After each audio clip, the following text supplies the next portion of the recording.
আসসালামু আলাইকুম ওয়া রাহমাতুল্লাহি ওয়া বারাকাতুহু। আলহামদুলিল্লাহি ওয়াহদাহ ওয়াসসালাতু ওয়াসসালামু আলা মান লা নাবিয়্যা বা'দাহু আম্মা বা'দ। আউযু বিল্লাহি মিনাশ শাইতানির রাজীম। বিসমিল্লাহির রহমানির রহিম।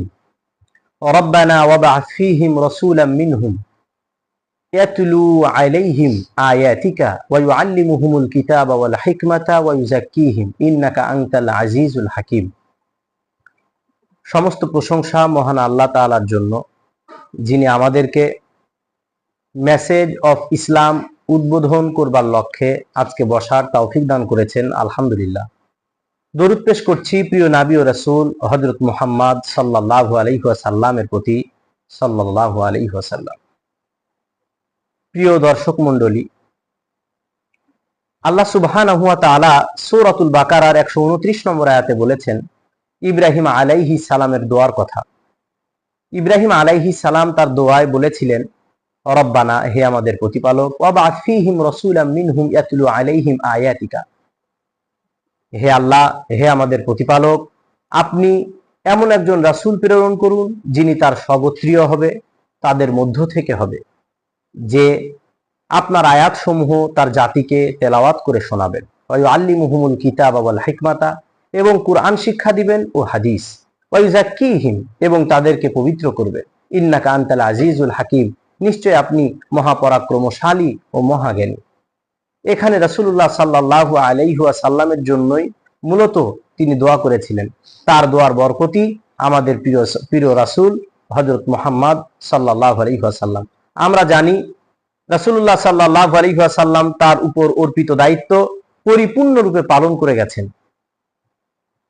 আজ রাসূলুল্লাহ সাল্লাল্লাহু আলাইহি ওয়াসাল্লামের গত হওয়া প্রায় ১৫০০ বছর। এখন রাসূল সাল্লাল্লাহু আলাইহি ওয়াসাল্লাম আমাদের মাঝে উপস্থিত নেই, তার সঙ্গী সাথী সাহাবীগণ উপস্থিত নেই, তাবেঈ এবং তাবেঈগণ তারাও বেঁচে নেই, আইম্মায়ে মুজতাহিদিন অনেক উলামা গত হয়ে গেছেন। রাসূলুল্লাহ সাল্লাল্লাহু আলাইহি ওয়াসাল্লামের রেখে যাওয়া সুন্নাহ এবং আল্লাহ সুবহানাহু ওয়া তাআলার পবিত্র কোরআন আমাদের সামনে আজও বিদ্যমান। এই কোরআন এবং সুন্নাহ প্রচারের দায়িত্ব পালন করছেন আলেম উলামা। আমি আমার বাবাকে ছোট থেকে দাওয়াতি কাজের প্রতি অনেক আগ্রহী দেখতাম। মাঝে মধ্যেই তিনি বলতেন, দাওয়াতি কাজ করলে আমার ক্ষুধাও মিটে যায়। এই জায়গা থেকে আব্বু আনুমানিক ২০১৫ সালে কুরআন সুন্নাহ দাওয়া সেন্টার নামে একটি লাইব্রেরি প্রতিষ্ঠা করেন। কিন্তু অর্থ, সময় ও অসুস্থতার কারণে সেটি চালিয়ে যেতে পারেননি।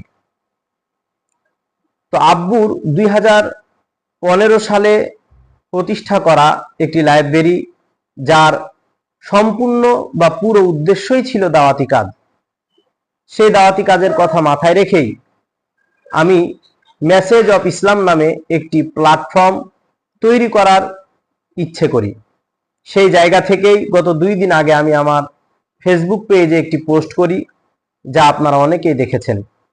আজ সেই মেসেজ অফ ইসলাম অনলাইন প্ল্যাটফর্মটি উদ্বোধন করার জন্য বসেছি। আজকে মেসেজ অফ ইসলাম উদ্বোধন করছি বা করলাম। আজ থেকে আমরা এই চ্যানেলে বিভিন্ন ধরনের ভিডিও আপলোড করব সময়ে সময়ে। আমরা এই চ্যানেলে বিশেষভাবে প্রাথমিক পর্যায়ে ভিডিও আপলোড করব বিষয়ভিত্তিক কোরআন ও হাদিস, ফজিলতপূর্ণ হাদিস সমূহ। আর পরবর্তীতে আস্তে আস্তে পর্যায়ক্রমে নবীদের উল্লেখযোগ্য বিভিন্ন ঘটনা, সাহাবীদের ঈমানদীপ্ত ঘটনা, মহিয়সী নারীদের জীবনী, তেলাওয়াত ও গজল। মেসেজ অফ ইসলামের প্রতিষ্ঠাতা খন্দকার মোহাম্মদ আব্দুস সুবহান, পরিচালনায় আমি খন্দকার আব্দুল্লাহ আল মুজাহিদ, এবং এডিটর হিসেবে কাজ করবেন আমার ছোট ভাই খন্দকার আব্দুল্লাহ আল মুজাদ্দিদ। মেসেজ অফ ইসলাম মূলত কোনো দল, কোনো সংগঠন বা কোনো ব্যক্তির কথা প্রচার করবার জন্য নয়, একান্তই এটি হবে আল্লাহ সুবহানাহু ওয়া তাআলার সন্তুষ্টি হাসিলের জন্য কোরআন এবং হাদিস প্রচার করা। এজন্য আমরা আপনাদেরকে জানিয়ে রাখতে চাই মেসেজ অফ ইসলামের লক্ষ্য উদ্দেশ্য কি।